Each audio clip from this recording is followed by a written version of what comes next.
Hello, j'espère que tu vas bien. Moi, je vais très bien. Je reviens aujourd'hui avec la paella. C'est pas une recette guinéenne, mais j'ai une amie qui m'a demandé de le faire. Elle a dit que ça serait bien que ce soit fait par, je ne sais pas, une africaine ou une guinéenne. Et donc voilà, je te propose cette recette de paella à ma façon, à la guinéenne. Et donc, passons aux ingrédients. Donc, voici un peu la liste de mes ingrédients. J'ai tout découpé, tout lavé, tout préparé. Donc, du calmar, j'ai découpé en petits morceaux. J'ai pris 100 grammes. Donc, j'ai pris également 100 grammes de moule. J'ai pris 100 grammes de crevettes. Donc, tu vas dire que tout est 100 grammes en fait. J'ai pris aussi 100 grammes de poisson. Le poisson est facultatif, c'est pas obligatoire. J'ai pris du poireau, des poireaux plutôt à la place des oignons.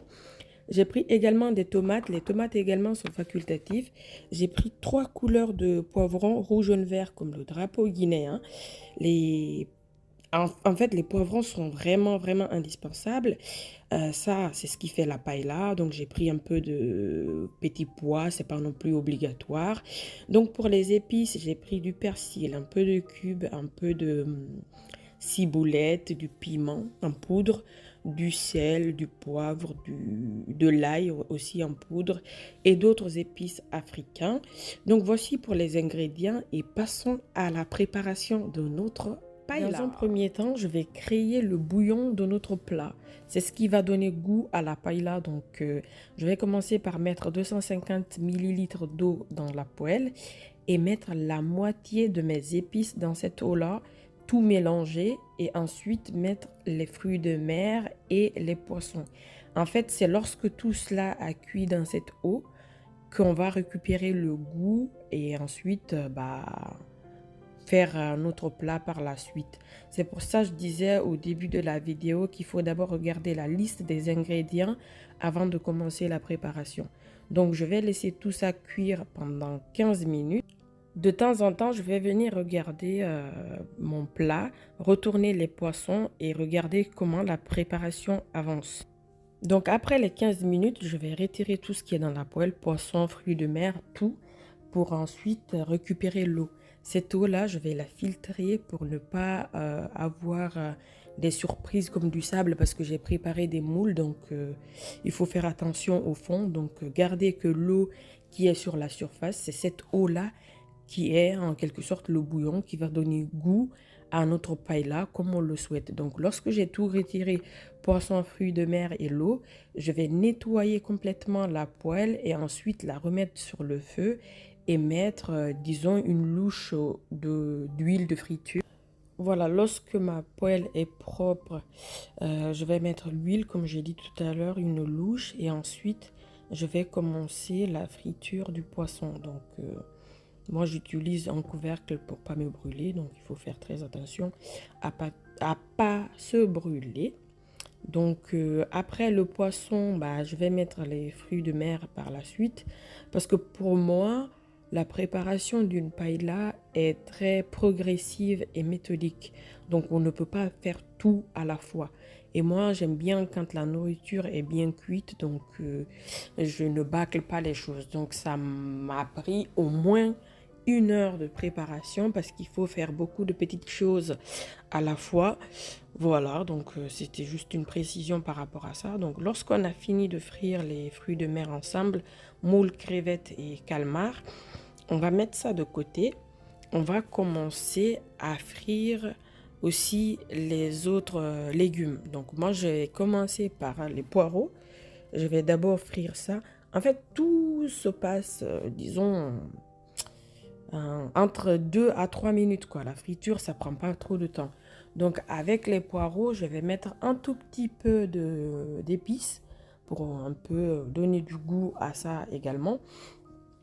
Donc, après les poireaux, donc disons 2 à 3 minutes de cuisson dans l'huile, je vais rajouter les tomates directement. Parce que pour moi, les tomates, poireaux ou oignons, c'est ce qui va donner également du goût, en plus du goût des fruits de mer. Donc, lorsque j'ai frit les poireaux et les tomates, je vais rajouter un peu d'eau de ce que j'avais préparé à l'avance Je vais les préparer ensemble et je vais tout écraser parce que ça, on n'a pas besoin que ça se voit dans le plat. Et donc, lorsque j'ai fini d'écraser ça, je vais mettre directement mes poivrons. Donc, les 3 couleurs de poivrons. Et je vais rajouter une bonne quantité de notre bouillon qu'on a préparé au début et mettre tout le reste des épices. Donc, lorsqu'on a une... Donc, on va laisser cuire au moins 2 minutes, quoi, max, pas plus. Et donc, je vais mettre directement dans la poêle le riz que j'avais préalablement lavé. Et du coup, je mettrai tout ça dedans. Et j'ai mis, hein, parce que j'ai déjà préparé ça il y a longtemps, désolé. Donc, je vais tout mélanger ensemble et laisser ça cuire à feu très très doux. Donc, il ne faut pas que le feu soit très très fort. Je vais laisser ça cuire à feu doux pendant, disons, 20 minutes. Mais de temps en temps, je vais venir regarder mon plat. Et également, il ne faut pas oublier le safran. C'est pour ça qu'il faut regarder la description avant de commencer la préparation. C'est le safran qui donne la couleur jaune de la paella. Donc, la couleur. Donc, après ces 20 minutes de cuisson, tu peux rajouter tout ce qui te reste comme ingrédient facultatif. Et également, il ne faut pas oublier le safran.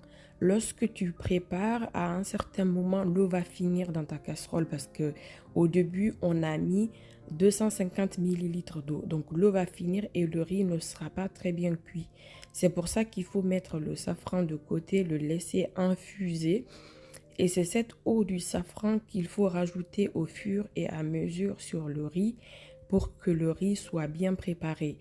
Et entre-temps, tu peux regarder s'il y a assez de, disons, assez de sel dans ton riz ou si ton riz est assez épicé. En tout cas, regardez si le goût te va bien, quoi. Donc, comme je le disais, il ne faut pas oublier le safran. Mais de toute manière, le safran est indiqué dans la description. Je l'ai déjà mis là-bas. Donc, c'est pas un problème. Tu vas voir. C'est pour ça qu'il faut voir d'abord la description avant de commencer à préparer. Donc voilà, nous sommes à la fin de notre vidéo de paella. Donc je suis en train de servir. J'ai mangé, je crois que 2 assiettes. Tellement que c'était bon, c'était trop trop bon. Et ce goût de la Guinée dans la paella, tu dirais que c'est un plat qui vient de la Guinée, alors que non. Et donc voilà, si cette vidéo t'a plu, merci de la liker et de commenter en me donnant ton avis en commentaire et également la partager à d'autres personnes qui seraient intéressées de la voir. Et si on n'est pas très loin de l'un à l'autre, tu peux aussi commander chez moi. Je me ferai le plaisir de te préparer une bonne paella ou d'autres plats que je prépare ici.